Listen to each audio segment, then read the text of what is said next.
Thank you very much, Dr. Flores.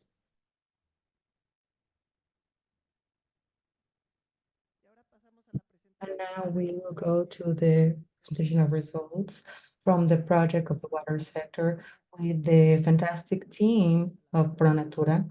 So we will ask the always active Regina Cornish, Director of Climate Change, to join us, please, and Mario López Pérez as well, the Senior Consultant on Water from Pronatura Mexico's team.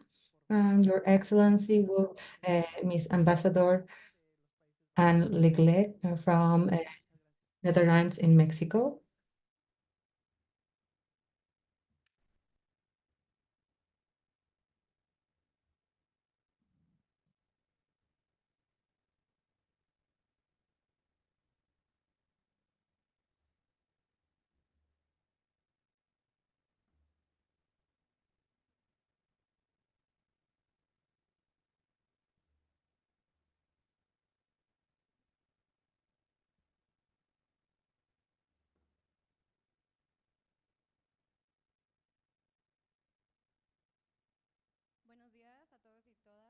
Good morning, everyone. Thank you for being here.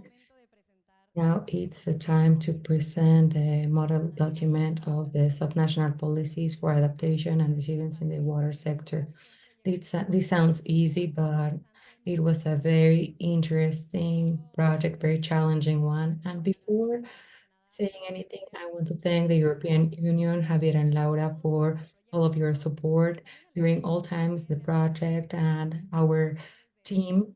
You were the creators of this document, Mario, Carlos, Jorge, Jackie, Jessica, Naye, Cassandra, Monse, Paula, Efraim, Adriana, Mario, Antonio, Terry, and Juan Carlos. It's a world of people, all the Pronatura uh, Pause, Pronatura Mexico, Pronatura Yucatan Peninsula, East and Northeast, Pronatura that also helped us with several consultants. So they all deserve a round of applause.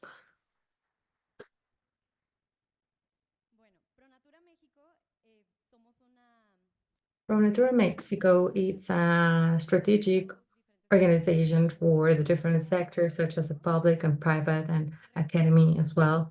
And we also acknowledge ourselves as allies from different communities in different areas. We have more than 40 years experience and we've been able to focus on water, climate change, and preservation. And I think that these three realms are very important and they all point to the same thing, that it's a moment of action right now. Last week was we had a rise in temperatures and the pattern will continue. So we have nothing else to do but to continue working. We know that climate change, and we all know about this and have listened to our colleagues. But I want to talk about the process of the project and what we accomplished.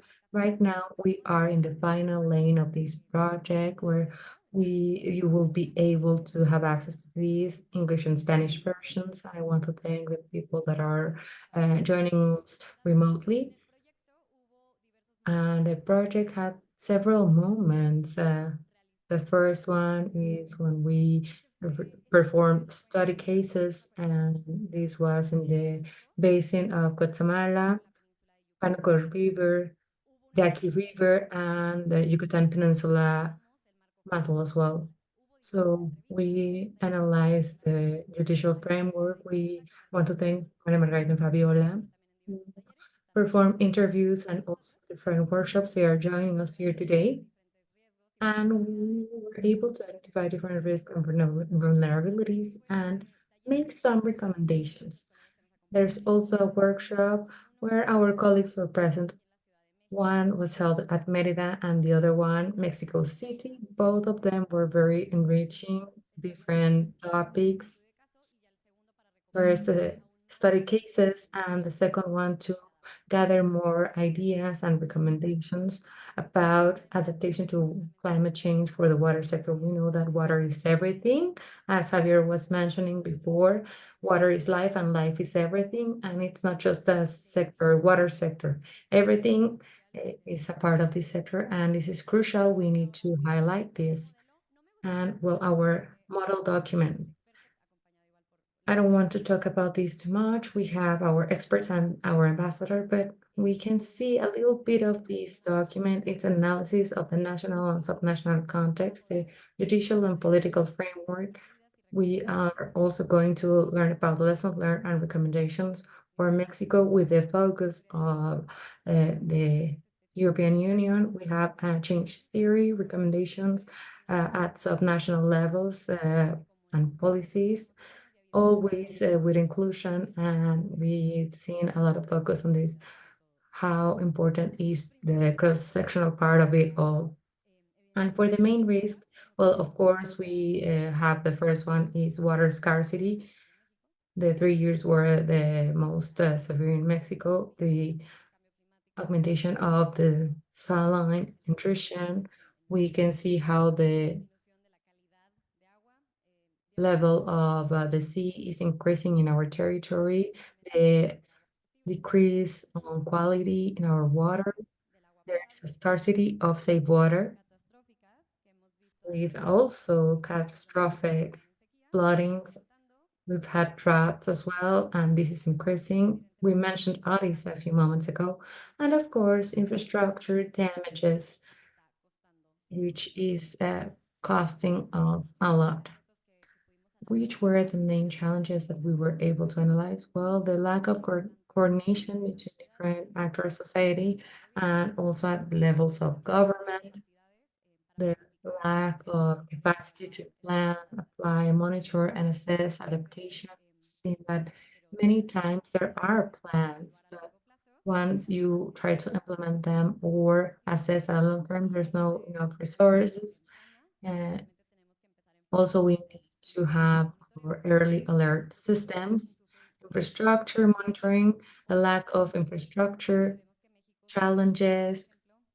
We know that Mexico has a lot of water treatment plants that are not in use, most of them, and the unsustainable use of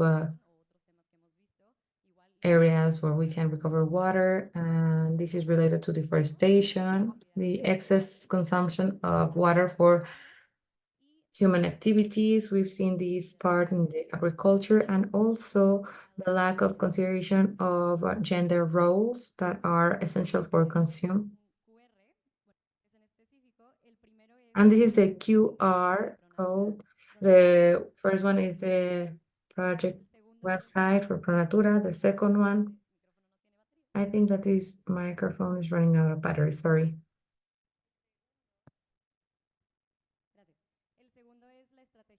The second one is the adaptation strategy. The ministry, Javier was presenting this very kindly, and the second one is the directive for the water framework. Javier also presented this one, so please feel free to use these resources. They are on the website. In case you have any questions, there's an email, and you can approach us, the team of Pronatura. We are at your disposal. Well, thank you so much for your attention. I will leave the rest of the presentation to the experts. Thank you so much.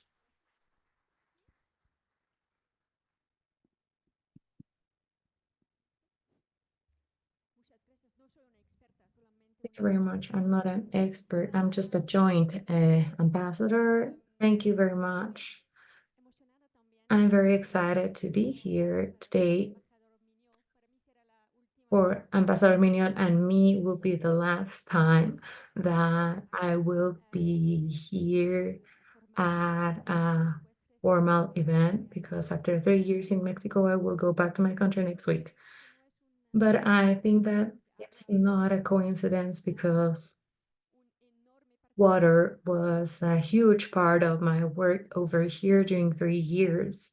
And I am very happy to see where we're at now. I'm curious about where we will be in the next few years. So thank you so much to Pronatura and the European Union for inviting me and for organizing this important event.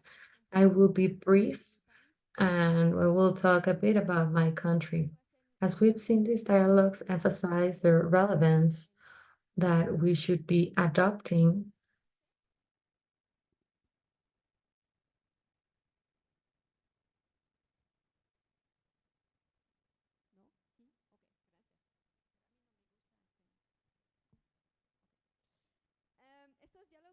So, as we've seen, these dialogues emphasize the relevance that we should adopt within our political frameworks regarding climate adaptation, regarding reforestation, and water resilience.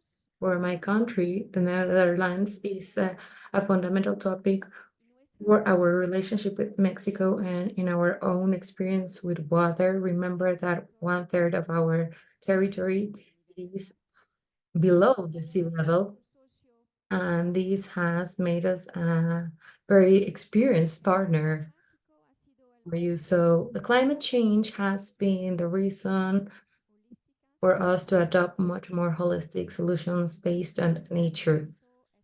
An example of this is the program Space for the river, started back in the 90s because of the increase of the sea level and its impact on our rivers. The traditional mitigation, such as the building of dams, which is our expertise, and also the construction of these higher dams, was not enough. So we looked for ways to create areas that were naturally flooded while we were relocating the dams for considering the impact in our natural areas and our biodiversity.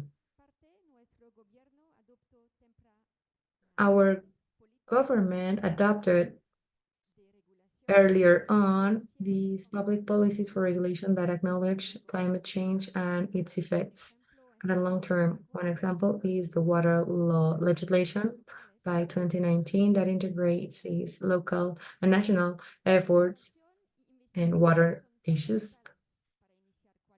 This is fundamental to start any type of actions and translate them to recommendations that we should adopt if we want to work towards a needed change facing 2030.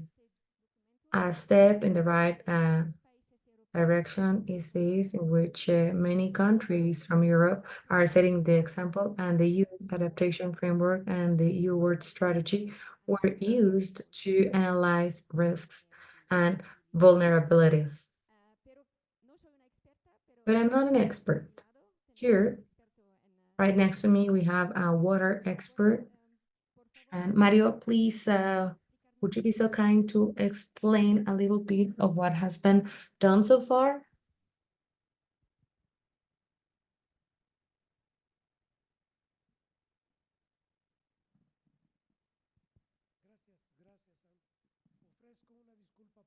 Well, I am sorry about my voice. I have the flu. So a few moments ago, Regina was mentioning the contents of the document. I want to specify some aspects about this document. We found a huge lack of information regarding risks and vulnerabilities regarding water and climate change. The information doesn't exist, and much less at a local municipal levels. We were forced to use information, and when I say we, I mean for Pronaturas, the four Pronaturas. We had to research information from studies, but if we wanted a national analysis, well, we have a problem there. What we saw regarding legal framework let us know that at a subnational level, we are very behind regarding adaptation, and the national topic and during the last 6 years was left behind. It doesn't continue with the pace that we had before, and Des was mentioning these moments ago. That is to say that Mexico has a severe problem, I would call it, regarding planning and governance for adapting to the climate change. I was talking with Anne before this session, and I was telling her that if we don't acknowledge our deficiencies and failures, we won't be able to improve. Maybe I'm being too assertive in the criticism, but I think that it's very important for us to know where we should set more efforts and more attention and take over Andres' optimism with the new administration. The lessons learned are that there are many cases, and we compare them with the lessons learned from the European nations, and we saw that there was lacking change and no knowledge about risks, capacities, etc. Everything directed towards this prevention and these 40 cases that we were working on. From there, we applied tools and technologies that Anna and Regina just mentioned that are in our but in the platform Adapt from the European Union. We developed a matrix of analysis that helped us to foresee and define which are the measures that we need to take. I don't want you to look at this graph. Just look for it in the document. This is the theory of change from the exercise that we did about applying methodology. Specifically, I like this slide a lot. This methodology from the European Union is something that I like a lot because it helps us to focus in terms of 6 big components, which is the governance and institutions. What we need to do at short, mid, and long term, and methodology also sets some indicators that we need to accomplish. And I want to open a parenthesis. If you analyze the conditions in Mexico from 2022, you will see that there are no indicators.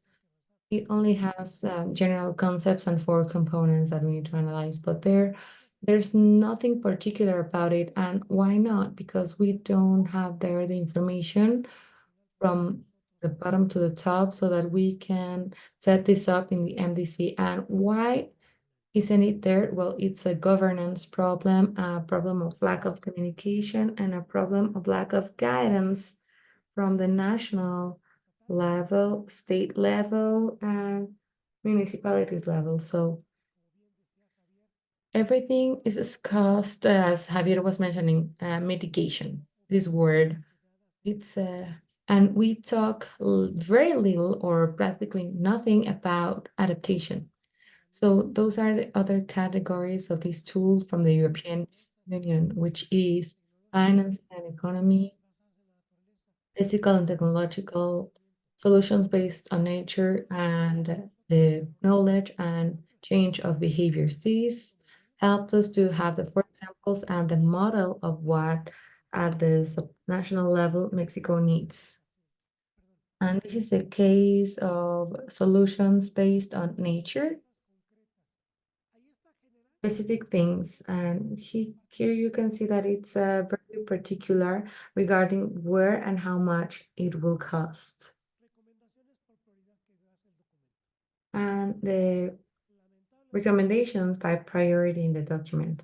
Unfortunately, this governance regarding the adaptation to climate change in Mexico requires to be relaunched to implement and activate this coordination.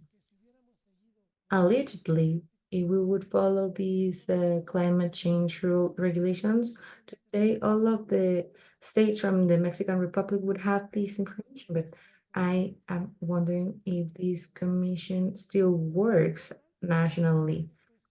And well, at state levels, this is almost forgotten. So we have to reactivate that, and the communication between the different commissions, nationally and subnationally, it's important so that all of the local proposals can reach the MDC and we can set the goals that Mexico is proposing and that Mexico is going to comply with. Another problem that we have is developing capacities, planning, execution, follow-up, assessment. For the three government levels, there's few people that still know how to do this. Unfortunately, the elephant in the room in Mexico is the water quality of our bodies of water. We always talk about amount, and we are worried about droughts and floodings, of course. But even if we had enough of it, the state in which the rivers in Mexico are at is really regrettable. It's really unfortunate, and that should be a subnational and national priority. Preservation of areas for water collection and filtration are completely abandoned. There are no decrees of law, there's no regulation to protect this water collection. Forestation and the advance of their agriculture, regrettably, the growth of the cities has impacted this so far. The attention for vulnerable populations, we only remember them when the hurricanes come or these droughts happen, but the national and subnational programs are very lacking of content, and the person of a Fontaine institution, the lack of these catastrophe insurance. This catastrophe was awarded as these catastrophe measures were one of the best adaptation measures that Mexico could bring to the world. So these type of practices and the traditional sustainable practices require to be strengthened. And nationally, you cannot see them at local, municipal levels. We have to support them first. Gender, gender and social inclusion. Within the analysis of the document that we performed, we realized the high absence of this adaptation topic. So we said, okay, let's analyze the environmental context, but if we don't link that to gender issues and vulnerability issues, then we won't be able to solve a very evident problem. Here we use a word that I don't personally like, but expecting the one who described this is to democratize effectively these decisions. I wouldn't use the word democratize. I would say open up this efficient participation to make decisions, specifically regarding transparency and having access to information. When someone asks at a subnational level, what do you understand as an adaptation measure, then we will be very surprised by the answer. For most people, it's a traditional development measure. Earlier ago, Javier was mentioning irrigation. This is an adaptation measure? Yes, as long as we have water, of course. This is an adaptation measure as long as farmers save water, and it's an adaptation measure as long as the production channel abide to these regulations so that the value chain doesn't cause any deforestation. So it's not one measure, it's linking all of the measures what will call the attention very powerfully.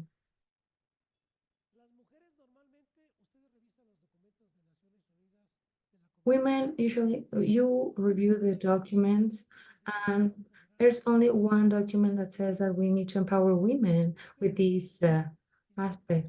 And you see that, and then you see that there needs to be more women taking decisions, making decisions. Do you think that's enough?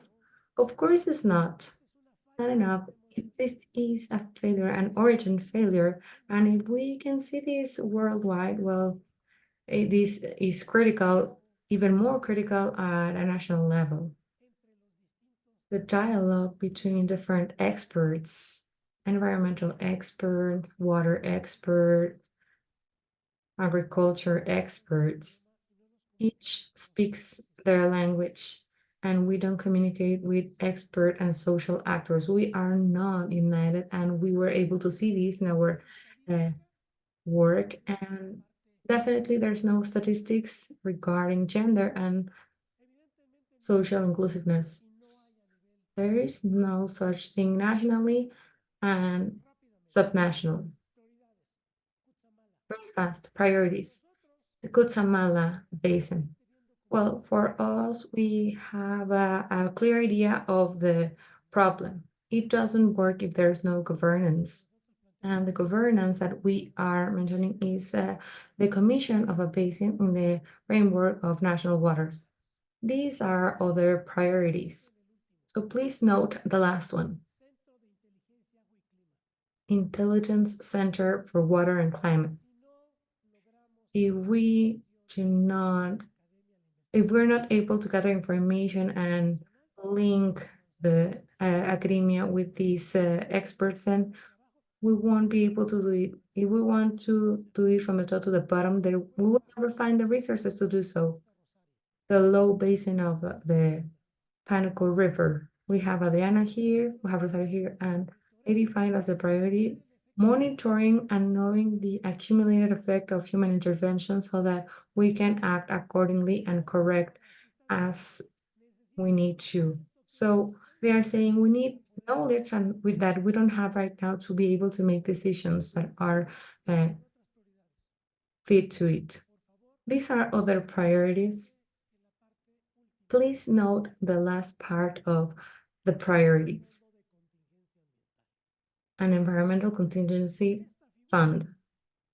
This is mentioned along several state documents, all documents.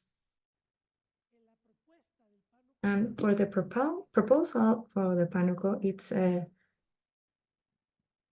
it's back to the discussion again, the Yaqui River, and the priority for this basin, it's a policy for fire management. The state of Sonora, if you see what has happened in the monitor of droughts in Mexico, you will be able to see that this is a state where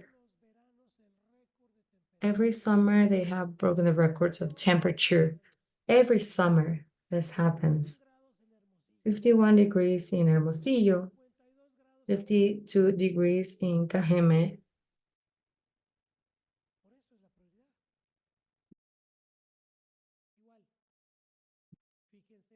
Same here. Look at the last priority that was marked by them.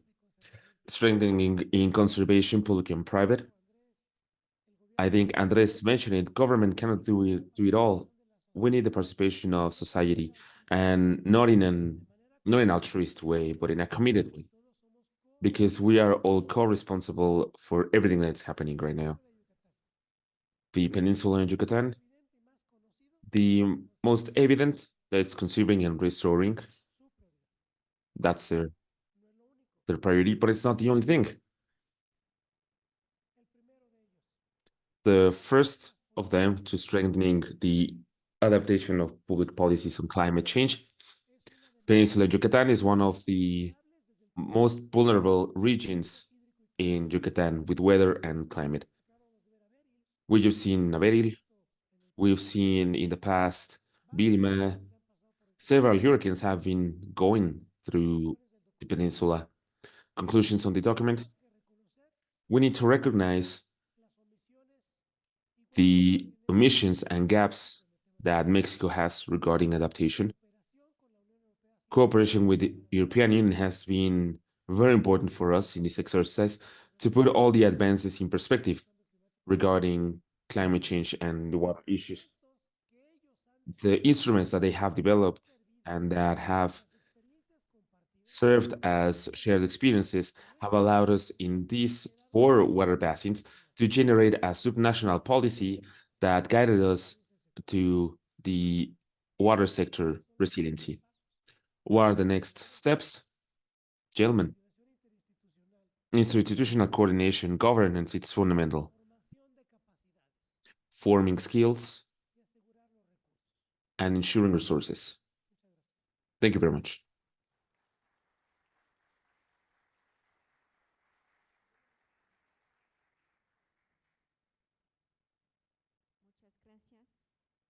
Thank you very much, Mario. Very interesting and a lot of issues to cover, a lot of topics. And I think it's important to get in detail with some of these issues. There is time for studying, for thinking, for dialogue, but there's time also for acting. And I think it's something that we really like to do in Netherlands. I mean, efficiency. I don't know if that's a word in Spanish, but it is, but we do not use it.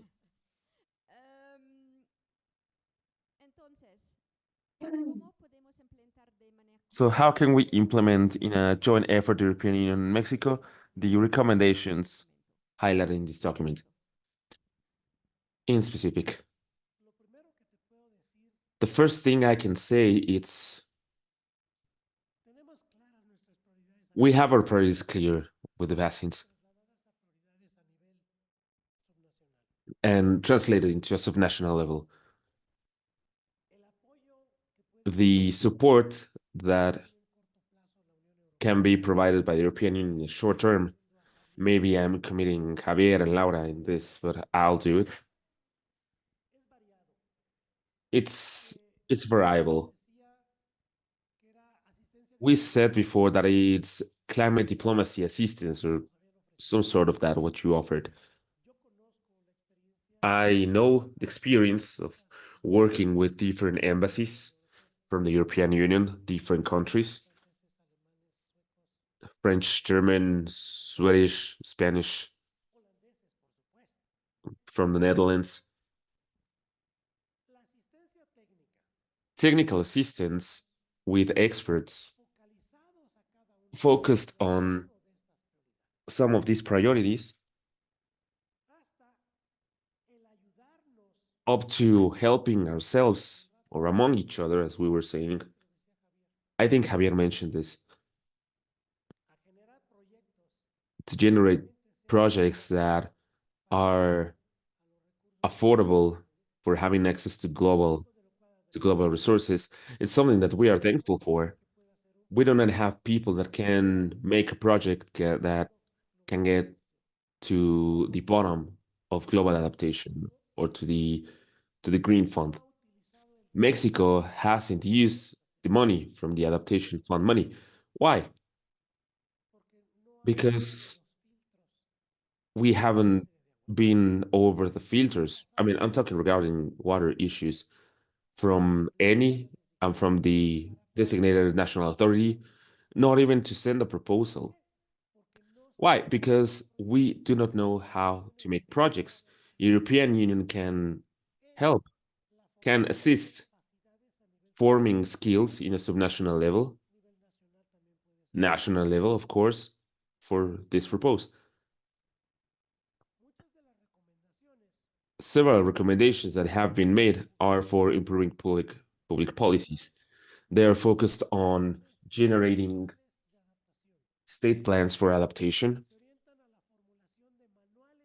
They are made for creating guidelines in the like you in the Adapt platform. And they're still doing it. Javier presented this a bit ago. And they're still generating more tools.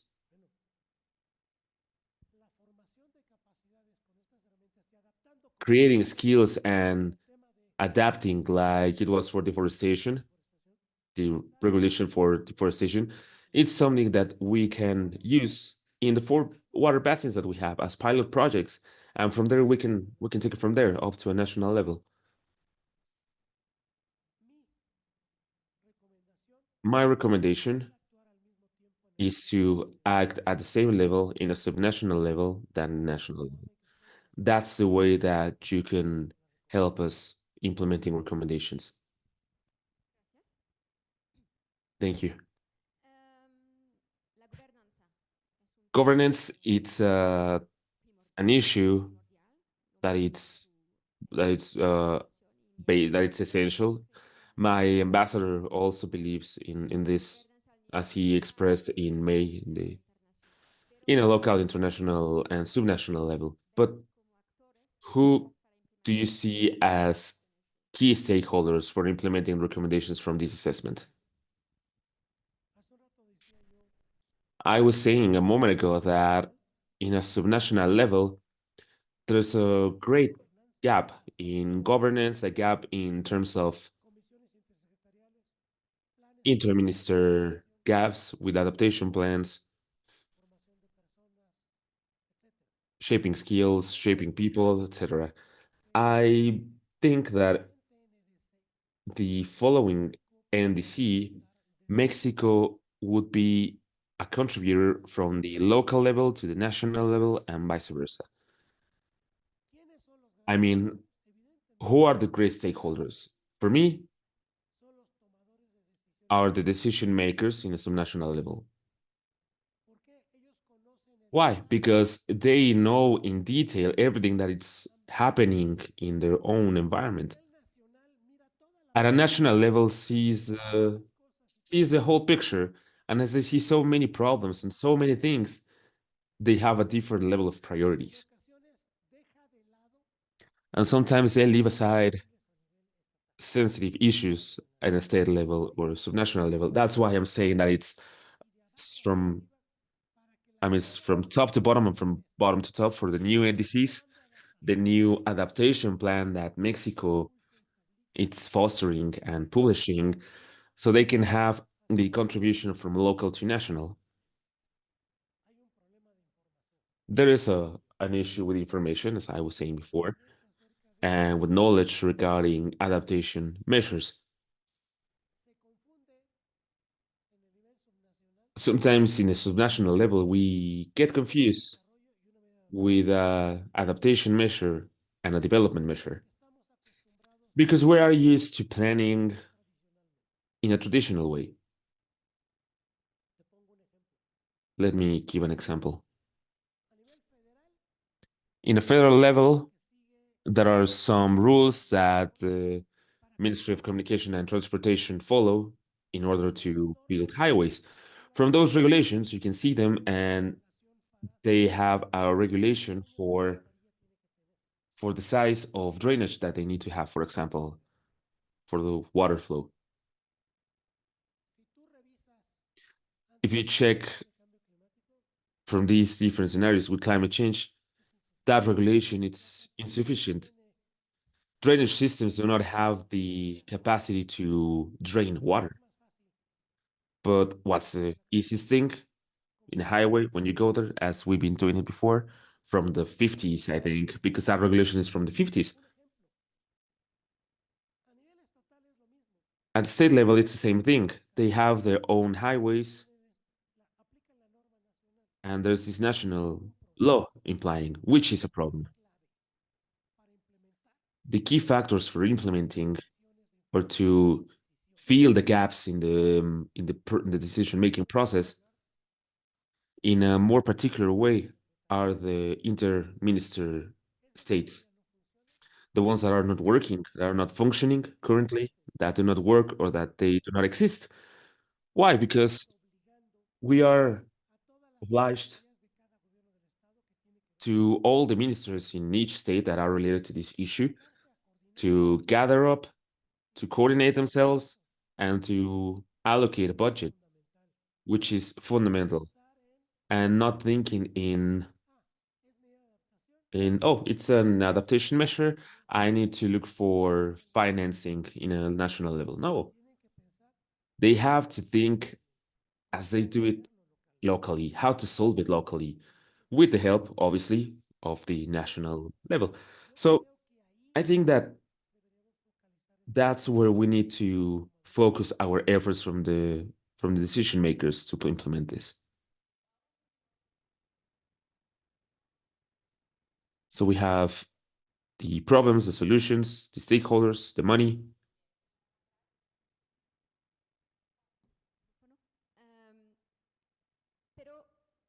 But How and when are we going to start?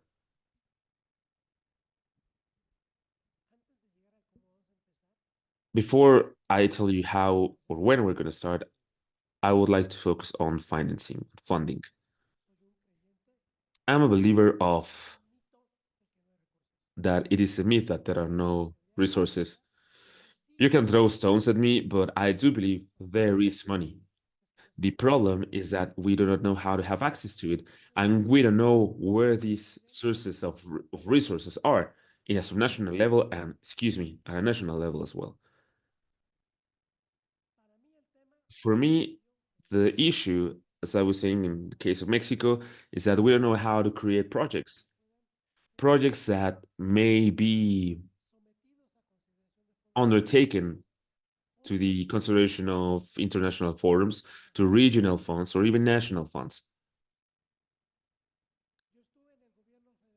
I was in the federal government 39 years, 35 in the Water Commission in Mexico, and almost 5 in EMTA.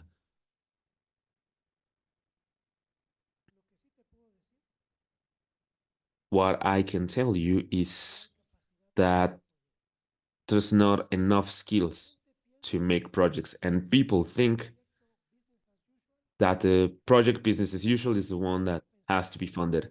And this mindset, it's spread in all the ministers of finances in all the states and even in Hacienda. In those days, we used to request Hacienda to settle criteria for climate change in order to filter all the projects that arrived for the investments. The intentions were a short time. Administration changed, and the answer we received was if we place criteria, we'll not be able to fund any because they are not designed for climate change, not even adaptation. And to say the climate change is not only greenhouse effect gases. So we have a lot of way to go, and I think in a process in 3 phases. 2 are actions in parallel, forming skills. We do not know how to make risk assessments on water issues in environment. The ones that we have are past assessments. People who made them are not in the government anymore. We need to create this again. And the other action in this first phase is to establish and reassign this level, the commissions, as I was saying, the manuals, the guidelines. Second phase, wide dissemination and communication for the decision makers, economy ministries, tax contribution ministries, and the people designing the projects. They are the ones who have to understand that the mindset is completely different. We need to think that climate change is our daily basis for us. Also, another activity is to create a portfolio of projects. Adaptation projects, we need to create a cycle of project generation.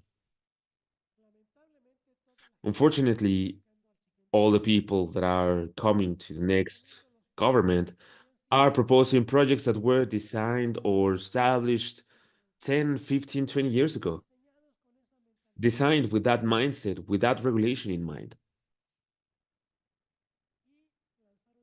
And to release a wide call to all the stakeholders, to all the parties interested in presenting projects and to help us creating these projects. And last phase is to create a financial structure to fund these adaptation projects. Once I have the structure of how I want it, then I go looking for funds, and then I'll see the requirements of each of the different resources for financing. And then I will update my financial internal regulation to have access to those resources. I'm not only saying international funds or national regional funds, I'm also talking about national funds. The operation rules of different programs in Mexico are difficult to meet, and they do not consider climate change.